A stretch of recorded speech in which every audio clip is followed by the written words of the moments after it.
ইয়াৰ আচল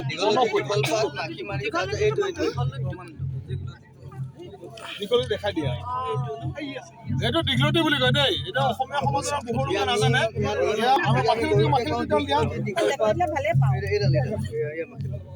মাখিলতি দীঘলতি মাখিলতি আৰু কৰিছিলে আৰু নৰসিংহ আছে নিম আছে নাহৰ আছে আৰু বিঢেকীয়া বিহেঙীয়া আমাৰ গোটেইবিলাক এই যিবিলাক বনৌষধি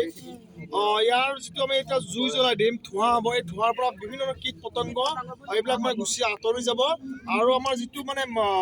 ধৰি লওক এটা বিষাক্ত যিটো পৰিৱেশটো আমাৰ এটা ভাল হ'ব এটা সুস্থ হ'ব অক্সিজেন পাম আৰু আমি জীৱকুল জীয়াই থকাত আমাৰ সহজ হয় এয়াই মানে আমাৰ সভ্যতা সংস্কৃতিৰ এটা অংগ অবিচ্ছেদ্য অংগ এইটো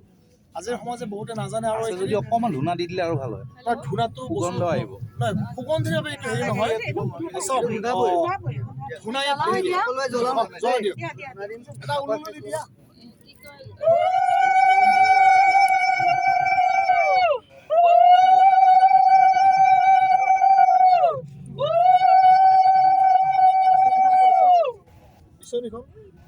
গৰু পানী লাগিব ভৰি ধুৱাবলৈ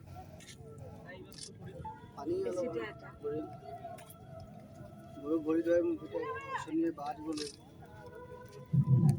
আজিৰ দিনৰ পৰা এই বিচনীখন যে আমি যে বিচিছো যে আজিৰ দিনৰ পৰা মানে বিচনীখন আমি মানে ব্যৱহাৰ কৰোঁ কিন্তু আমাৰ আজিকালি এই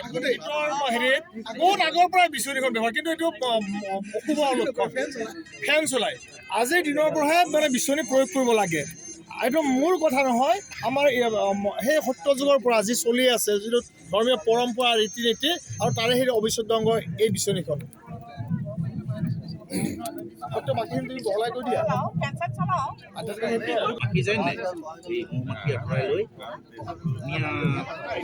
অহাকালি মানুহ বিহু হ'ব তাৰপিছত নাঙল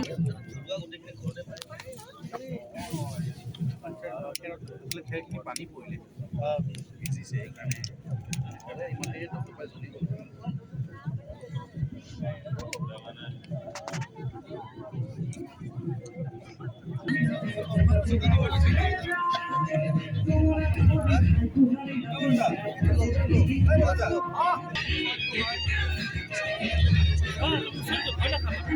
খাব নালাগে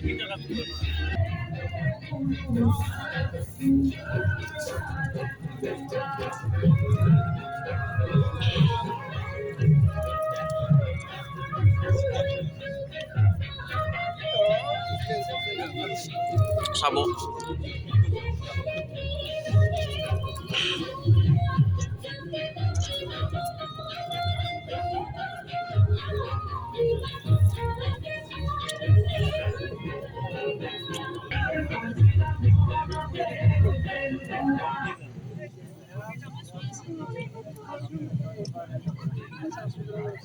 যাবি